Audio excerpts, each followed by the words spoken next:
काँग्रेसला 31 मतं मिळाली तर भारतीय जनता पक्षाला चंद्रपूरमध्ये महापौर पदासाठी 32 मतं मिळाली.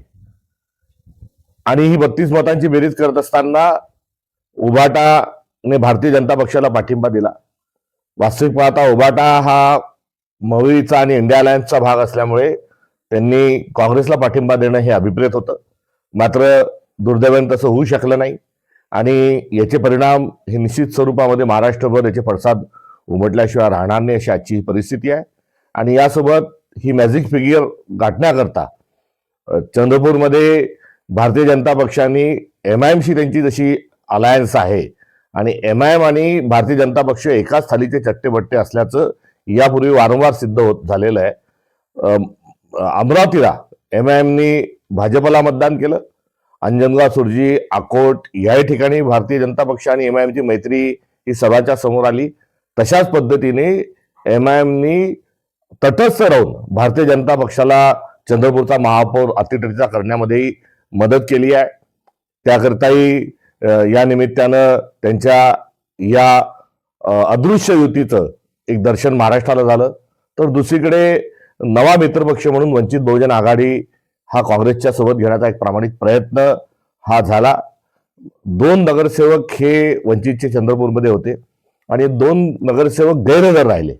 यांनी हजर राहून काँग्रेसला मदत केली असती तरी देखील काँग्रेसचा महापौर हा होऊ शकला असता. एकंदरीत काँग्रेस एकसंघ स्वरूपामध्ये सभागृहात गेलं आणि काँग्रेसचे सगळे मतं ही आम्हाला मिळाली. मात्र दुर्दैवाने वंचितचा मतदान आम्हाला मिळू शकलं नाही. उभाटाचंही मतदान हे मिळू शकलं नाही. या संदर्भामध्ये मी चिंता व्यक्त करतो. याचा अर्थ उभाटा आमच्यासोबत चंद्रपूरला आली नाही तर याचा अर्थ असाही काढायचा का की परभणीला आता आम्ही देखील आमच्या सोयीने वागू. त्यामुळे याही प्रश्नाचं एक उत्तर आगामी काळामध्ये मित्रपक्षा नात्यानं उभयतांना काढण्याची आवश्यकता आहे.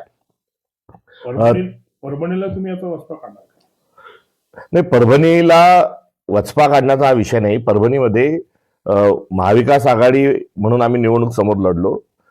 तिथे उभाटाचे जास्ती नगरसेवक आहेत, आमचे कमी आहेत. तर अशा परिस्थितीमध्ये आता आम्ही चंद्रपूर सारखंच परभणीला वागायचं का असा एक प्रश्न यातून स्वाभाविक स्वरूपामध्ये निर्माण झालेला आहे. आता या सगळ्या याच्यामध्ये महाविकास आघाडीचं काय अस्तित्व आहे? महाविकास आघाडी म्हणून जे अस्तित्व आहे ते गत काळामध्ये 2024ला आम्ही सोबत विधानसभा लोकसभा लढलो आणि एका संक्रमण अवस्थेमधून आम्ही आता जात आहोत. आणि या संदर्भामध्ये सर्व सहकार्यांशी चिंतन करून मित्रपक्षांचा आम्हाला मिळत असणारा प्रतिसाद बघून पुढील रूपरेषा ठरवण्यात येईल. एकीकडे उभाटा अशा पद्धतीची भूमिका घेते, दोन्ही राष्ट्रवादी एकत्र येत आहे. काँग्रेसची काय भूमिका? काँग्रेस आता वेगळा पक्ष म्हणून पुढे येणार आहे? काँग्रेस हा सर्वात जुना भारतातला एक पक्ष आहे. भारतीय जनता पक्षाच्या विरोधात ठाम स्वरूपामध्ये लढत करणारा हा एकमेव विरोधी पक्ष हा राष्ट्रीय पातळीवर आहे आणि आम्ही भूमिका पुढे निभवत राहू. महापालिका निवडणुका, नगरपालिका निवडणुका आणि जिल्हा परिषद निवडणुका यामध्ये काँग्रेसला एक चांगलं स्थान मिळत आहे.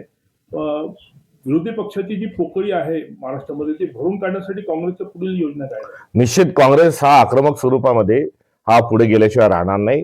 कारण गत सर्व निवडणुकांमध्ये महाराष्ट्रातला प्रमुख विरोधी पक्ष नेता म्हणून एक काँग्रेसकडे राष्ट्रीय स्तरावर राहुल गांधीकडे बघितला जातोय. तर महाराष्ट्रातला क्लिअर कट मॅन्डेट हा काँग्रेसला विरोधी पक्ष असण्याचा आहे आणि आम्ही ठाम पद्धतीने आमचा विरोध जो आहे आणि आमचा सकारात्मक स्वरूपामध्ये संविधानाविरुद्ध कार्य करत राहू. तर दुसरीकडे भारतीय जनता पक्षाला तीव्र विरोध करू. त्याच्या फाईल्स ज्या ओपन झालेल्या आहेत तर त्या फाईलच्या भीतीमुळे तो अमेरिका आणि भारत करार झाला असं वाटतं. नरेंद्र सिलेंडर ही जी टॅगलाईन चालली आहे ही टॅगलाईन थांबता थांबत नाहीये. एक कॉल आणि नरेंद्र मोदी हे सिलेंडर होतात हे आपण ऑपरेशन सिंदूरमध्येच बघितलं असं नाही. तर नुकताच जो कृषी करार केला या कृषी करारामध्ये देखील याचा प्रत्यय आलेला आहे आणि फाईलमध्ये बरंच काही दडलंय. त्यामुळे येणाऱ्या काळामध्ये अधिकाधिक दबावामध्ये भारत सरकार काय करतं आणि नरेंद्र मोदी काय करतात हे एक चिंतेचं वातावरण देशभरात आहे. त्या फाईलमध्ये कोणाकोणाचे नाव असू शकतात? त्यामुळे आगे आगे देखो क्या होता है. तुर्तास नरेंद्र मोदींचं नाव त्याच्यात आहेच. अनिल अंबानींच्या अनुषंगाने देखील नरेंद्र मोदींचा उल्लेख झाला आहे आणि थेट स्वरूपामध्ये नरेंद्र मोदींनी जाऊन तिथे नृत्य केल्याचे संदर्भ देखील ताजे आहेत. आणि एवढंच नाही तर ट्रम्पनी देखील नरेंद्र मोदींचं राजकीय करिअर मी उद्ध्वस्त करू शकतो अशा प्रकारची एक धमकी देखील दिलेली आहे. त्यामुळे यात बरंच काही असल्याची जी संभावना आहे ती अधिकाधिक ही तीव्र होत चाललेली आहे. हा जो 500 अब्ज कोटीचा जो करार आहे तो भारतासाठी उपयोगी आहे की तोटेचा आहे?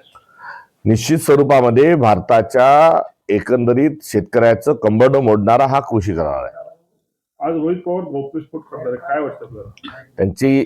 त्यांच्या परिवारातील एक व्यक्तीचं निधन झालंय आणि अशा परिस्थितीमध्ये ते जरूर काहीतरी बोलतील, कारण ते अभ्यासांती आणि संयम ठेवून ते आज पत्रकार परिषदेला जात आहेत. तेव्हा एक विशेष महत्व आज त्यांच्या पत्रकार परिषदेला प्राप्त झालंय. दोन्ही राष्ट्रपतीच्या विलीनीकरणामध्ये खोडं निर्माण झालंय, काय वाटतं आपल्याला, कोणाकडून हा खोडा निर्माण झाला? आता या सर्व गोष्टींचा येणाऱ्या काळात खुलासा होईल, त्यामुळे यावर आम्ही काँग्रेस पक्षाचे असल्यामुळे जास्ती बोलण्याची कुठली आवश्यकता नाही असं वाटतं. चंद्रपूरमध्ये वंचित तुमच्यासोबत आलेलं नाहीये, त्यांनी ते गैरहजर राहिलेले आहे, तर काय वाटतं की चंद्रपूरमध्ये काही घोडेबाजार झालाय का? घोडेबाजार निश्चित झालाय. 1000 कोटीचा सुधीर मुनगंटीवारांचा बंगला हा चंद्रपूरमध्ये एक चर्चेचा विषय आहे.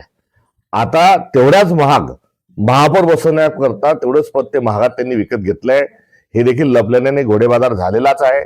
आणि अशा या भारतीय जनता पक्षाची थेट लढाईमध्ये आमच्यासोबत वंचित बहुजन आघाडी असायलाच हवी होती, हे मात्र खरं आहे. तुमच्या एवढ्या बैठका झाल्या चंद्रपूरच्या बाबतीमध्ये, तुम्ही पुढाकार घेतला, तुमच्या केंद्रीय नेतृत्वाने पुढाकार घेतला, तुम्ही असफल झाला असं वाटतंय का?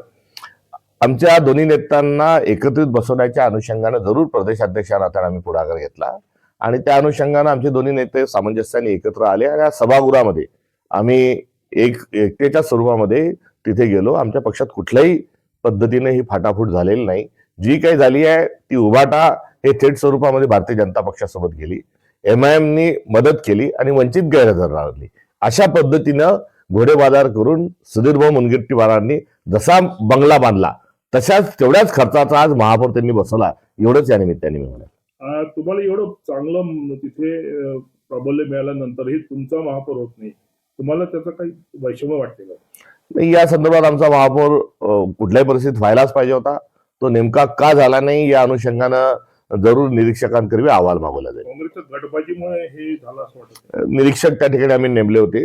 राष्ट्रीय सचिव देखील त्या ठिकाणी या विशेष मोहिमेवर होते.